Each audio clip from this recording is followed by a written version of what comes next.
It's one of the strangest pop culture moments to ever come out of the royal world.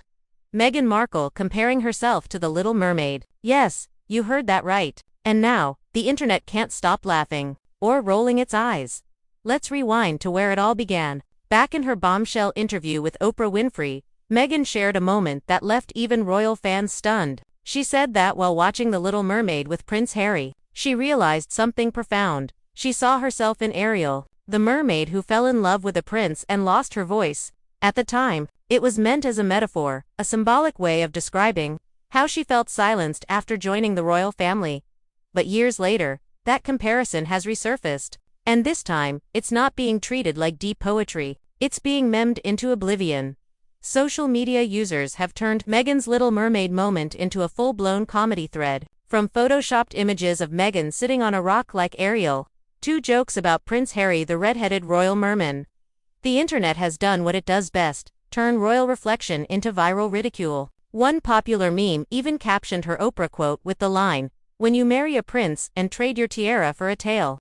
Of course, humor aside, there's something deeper at play here. When Meghan first made that comment, she was trying to express how she lost her freedom, her voice, and her individuality inside the monarchy, a statement that resonated with many people who felt she was treated unfairly, but for others, it came across as overly dramatic. Comparing centuries of royal tradition to a Disney fairy tale seemed tone-deaf, even absurd, and now, as she continues to reinvent her image through lifestyle projects and Hollywood appearances, people are revisiting that moment with fresh irony, because while Meghan might have meant the Ariel metaphor sincerely, her critics see it as the perfect symbol of her self-perception, dramatic, glamorous, and out of touch with reality.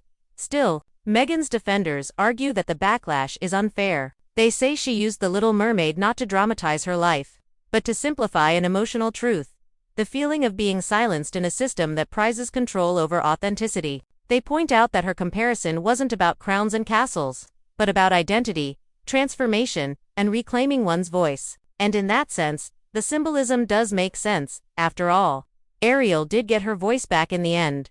But the internet, of course, doesn't do nuance. It does and Meghan's Disney moment has become the perfect mix of humor, irony, and spectacle, especially in a media landscape that still can't decide whether she's a hero or a villain. So now, every time Meghan appears in a new public project, whether it's a podcast, a Netflix special, or a lifestyle brand, the Little Mermaid joke reemerges. People comment, "Look, Ariel found her voice again," or "Under the Sea, but make it Montecito."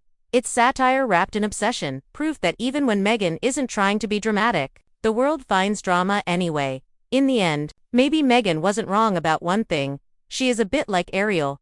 She fell in love with a prince. She lost her voice. She got it back. And whether you find that inspiring or ridiculous, one thing's for sure, her story, just like The Little Mermaid, will keep people talking for generations to come. Thank you for watching. Don't forget to like, comment, and subscribe for more royal stories where fairy tales meet reality, and sometimes, the punchlines write themselves.